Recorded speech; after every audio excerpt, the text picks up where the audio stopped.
Shabbat Shalom, hermanos y hermanas, y bienvenidos a una nueva sección del canal en donde vamos a estudiar con las guías de estudio de la página de amarasaisrael.org. Aquí tenemos la página web para el que quiera hacer sus estudios por cuenta propia.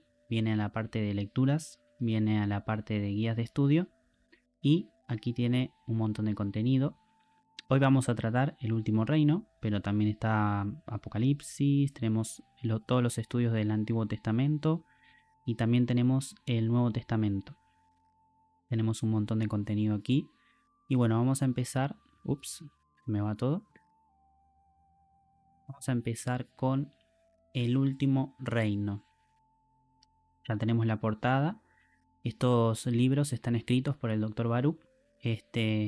Y están muy bien resumidos y muy bien redactados en lo que es resumen, por así decirlo, de lo que la Biblia nos enseña. Esto tenemos la portada acá, como vemos, tenemos a este señor malvado, que no quiero mencionar su nombre porque YouTube es muy sensible con el tema de la censura. Y no sé muy bien qué se puede decir que no, y por las dudas mejor no lo nombro. Pero se entiende, ¿no? Todo esto es algo posapocalíptico. Es algo... Son situaciones que ya se ven en muchos países, este tipo de manifestaciones, de caos. Y tenemos acá al león de Judá, ¿no? La representación de cómo el Señor va a venir a, a poner su juicio y a instaurar su reino. Así que empezamos con la tabla del contenido. Este capítulo 1 es el que vamos a dar hoy y tiene el principio Génesis. Tiene el experimento de Noé, pacto o confusión, hijos de la luz, hijos de la oscuridad. Capítulo 2, los dolores de parto. El carnero, la primera bestia, el Islam es una religión. La ley islámica, Sharia. Capítulo 3, la segunda bestia, la religión del macho cabrío, el segundo oponente del macho cabrío, el carácter y obra del macho cabrío y la marca del imperio. Tengo muchas ganas de llegar a este capítulo porque es muy interesante y ya estamos, la verdad que muy cercano a todas estas cosas. Y después tenemos capítulo 4, la mitad de la semana y más allá, la batalla por Jerusalén, el problema palestino, anticipaciones para nuestros días, la realidad, otro imperio nazi. Y capítulo 5, el último, reino en 2 etapas, el jardín de Dios y el cordero de Dios. La mejor parte, ¿no? El final, las promesas. Así que vamos a ir empezando. Y comienza así, reino 1335, el último reino. Cuando preguntamos, perdón la tos, Cuando preguntamos a personas de lo que piensan sobre la Biblia, la vasta mayoría de individuos ven la Biblia como un libro religioso. Un libro que dictamina a la humanidad lo que podemos o no podemos hacer de acuerdo a un Dios omnipotente. Pero, ¿qué si hay algo más en la Biblia además que eso? Que si la Biblia contiene inscrito un misterio que ha estado escondido entre sus páginas, un misterio que está a punto de revelarse delante de sus ojos, un misterio que a menos que usted no lo descubra, podrá tener consecuencias eternas de proporciones desastrosas, no solo para usted, sino para toda la humanidad que sentirá estas repercusiones. El libro que usted va a leer en un momento fue escrito para asistirle en entender sobre este misterio y responder a él, de una manera que no le lleve a una devastación personal, sino a una bendición eterna. Capítulo 1. El principio de Génesis. Los antiguos sabios del judaísmo enseñaron que lo único que Dios deseaba revelar al hombre estaba contenido en capítulos iniciales del libro de Génesis. Génesis revela un aspecto sorpresivo de la creación. Uno pudiera pensar que un Dios perfecto crearía un mundo perfecto. Sin embargo, este no es el caso. El principio de la tierra estaba desordenada y vacía. La frase actual que aparece en el lenguaje hebreo significa caos.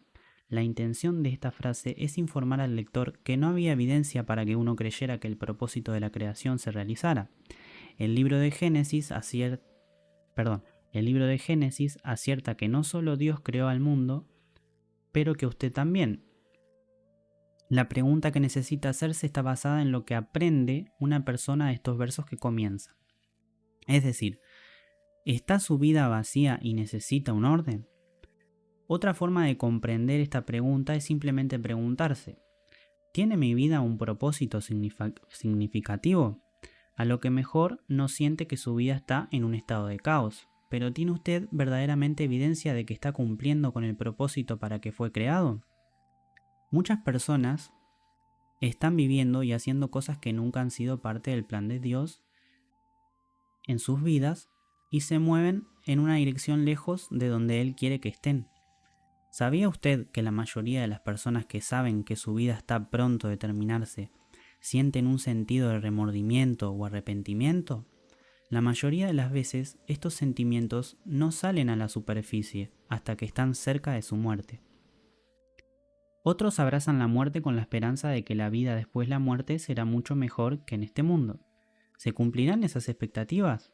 Este libro puede jugar un papel en darle una bendita eternidad y ayudarle en su viaje para vivir una vida significativa. Uno no tiene que leer mucho en los comienzos del libro de Génesis para considerar que la humanidad está en serios problemas. Aunque Dios trajo orden a su creación y llenó su jardín con todo lo que la humanidad necesitaba, debido a la desobediencia, la humanidad fue echada fuera del jardín de Dios, en un mundo caído, afectado e infectado por el pecado. ¿Cuál es la consecuencia de todo esto? La humanidad necesita volver al jardín de Dios. El experimento de Noé. No es casualidad que un hombre que aparece en los principios del libro de Génesis se llame Noé.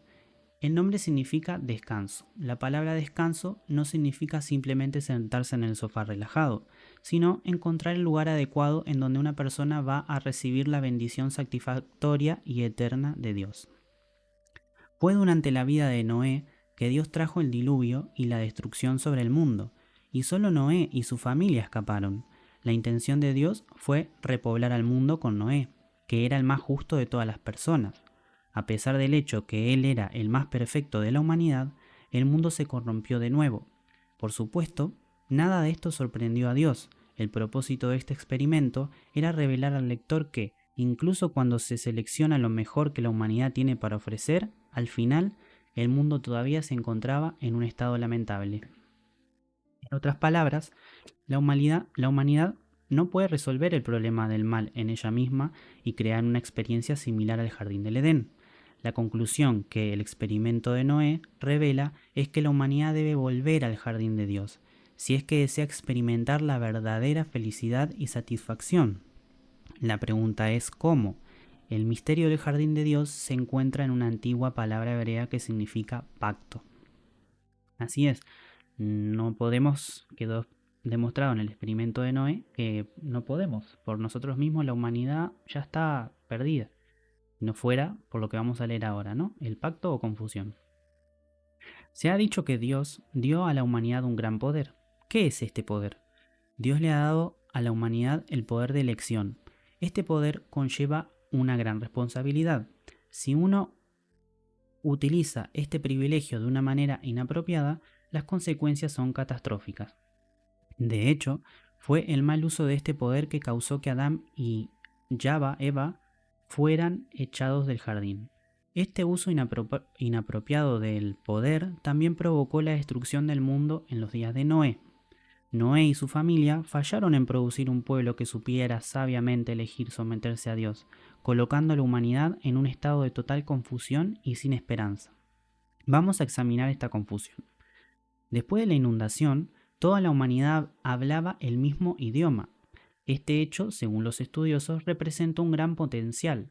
El problema con la humanidad era que quería utilizar este potencial para exaltarse a sí misma, en lugar de exaltar a Dios. Es muy significativo que la humanidad se unificó y se comprometió a construir una gran torre que alcanzaría los cielos. La Torre de Babel. Y sigue, una vez más, esto se interpreta por los sabios, como que la humanidad quería alcanzar una condición divina. Como resultado de ello, Dios trajo confusión entre la humanidad, por lo que no fueron capaces de trabajar juntos y lograr sus objetivos. Esta confusión llegó a través de dos medios. En primer lugar, la comunicación a través de un lenguaje común que existía fue alterada y la gente no podía relacionarse entre sí.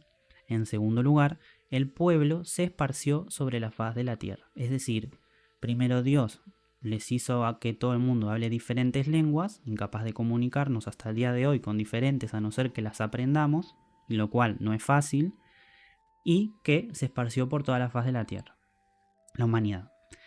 En lo que se refiere a las personas que persiguen su propia voluntad, el profeta Isaías reveló que los caminos y los pensamientos de la humanidad no son los caminos y pensamientos de Dios. En otras palabras, la humanidad necesita parar de perseguir sus sueños y en vez buscar la dirección de Dios y su voluntad para sus vidas. Es decir, eso, parar de buscar nuestros sueños, vivir para nuestros sueños o nuestros deseos y empezar a buscar qué es lo que quiere Dios para nuestras vidas. Buscar donde Dios quiere que vayamos, llevarnos. ¿Dónde comienza un viaje así? La respuesta está en una relación de pacto con Dios. No es una coincidencia que en el mismo capítulo de Génesis, en el que Dios trajo la confusión sobre la humanidad, un hombre especial se introduce, Abraham, que más tarde se convertiría en Abraham. La pregunta que uno debe plantearse es ¿por qué él cambió su nombre?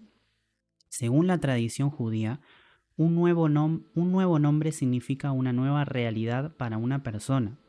Por lo tanto, Abraham, que significa Padre exaltado, ahora se convertiría en Abraham, el padre de muchas naciones.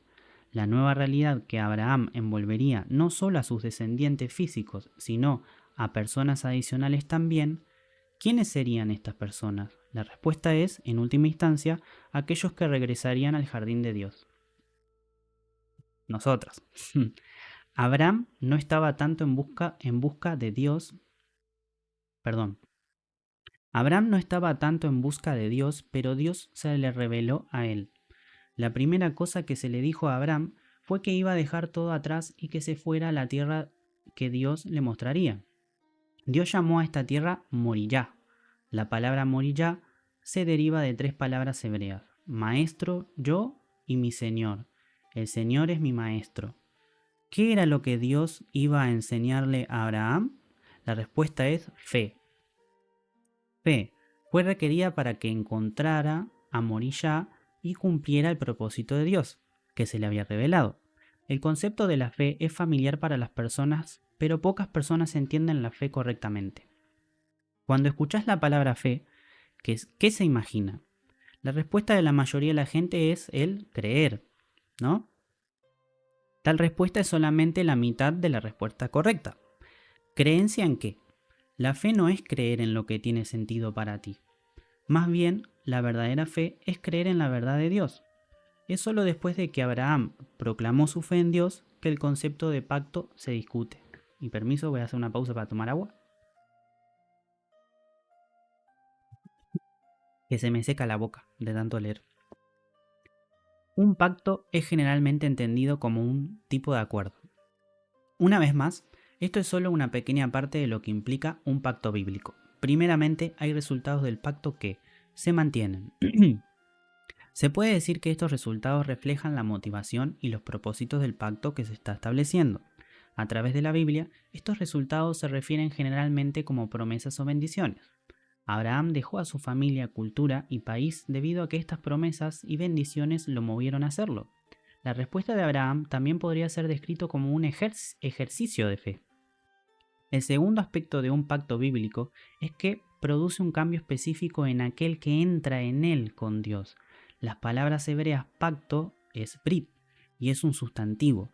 Todos los sustantivos hebreos se forman de verbos hebreos. El verbo del que se origina pacto significa hacer puro.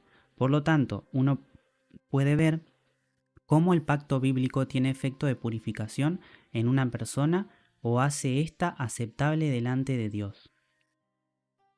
La pureza del pacto conduce a la santidad, y la santidad es la principal característica del jardín de Dios. El profeta Isaías revela que uno de los propósitos principales de Dios es llenar el mundo con su santidad. Isaías profetizó: Santo, santo, santo es el Señor de los ejércitos. Toda la tierra está llena con su gloria. Esta frase muestra que Dios tornará toda la tierra en su jardín. Aunque esto será una maravilla, la Biblia revela que habrá una gran oposición a esto.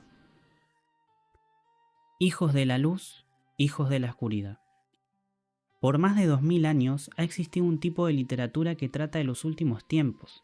Todo este tipo de literatura tiene algunos elementos comunes. El elemento primario es que el mundo tal como lo conocemos terminará con una gran guerra.